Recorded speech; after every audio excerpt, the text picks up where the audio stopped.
తెలంగాణ రాష్ట్రంలో సొంత ఇల్లు లేక అద్దె ఇళ్లలో ఉంటూ ఇబ్బంది పడుతున్న పేద ప్రజలందరికీ కాంగ్రెస్ ప్రభుత్వం ఒక సూపర్ గుడ్ న్యూస్ చెప్పింది. ఎన్నో ఏళ్లుగా సొంత ఇంటి కోసం కలలు కంటున్న వారి కలను నిజం చేసేందుకు ప్రభుత్వం తీసుకువచ్చిన ఇందిరమ్మ హౌసింగ్ స్కీమ్ గురించి ఒక ఇంపార్టెంట్ అప్డేట్ బయటకు వచ్చింది.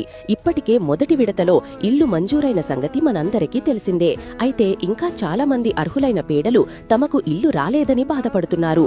అలాంటి వారి కోసమే ఇప్పుడు ప్రభుత్వం సెకండ్ ఫేజ్ మొదలు కట్టడానికి రెడీ అయ్యింది. దీనికి సంబంధించిన పూర్తి వివరాలను, ఎప్పుడు మొదలవుతుంది, ఎవరికి ఇస్తారు, ప్రాసెస్ ఎలా ఉంటుంది అనే విషయాలను హౌసింగ్ మినిస్టర్ పొంగులేటి శ్రీనివాసరెడ్డి గారు క్లియర్ గా వివరించారు. ముఖ్యంగా ఈసారి పాత వారిని పక్కన పెట్టి కొత్తగా అప్లికేషన్ పెట్టుకున్న వారికి మరియు నిజమైన పేదలకు ఫస్ట్ ప్రయారిటీ ఇవ్వబోతున్నట్లు ప్రకటించడం నిజంగా సంతోషించాల్సిన విషయం. సొంత ఇల్లు అనేది ప్రతి పేదవాడి జీవితంలో అతి పెద్ద కల. ఆ కల నెరవేర్చుకోవడానికి చాలా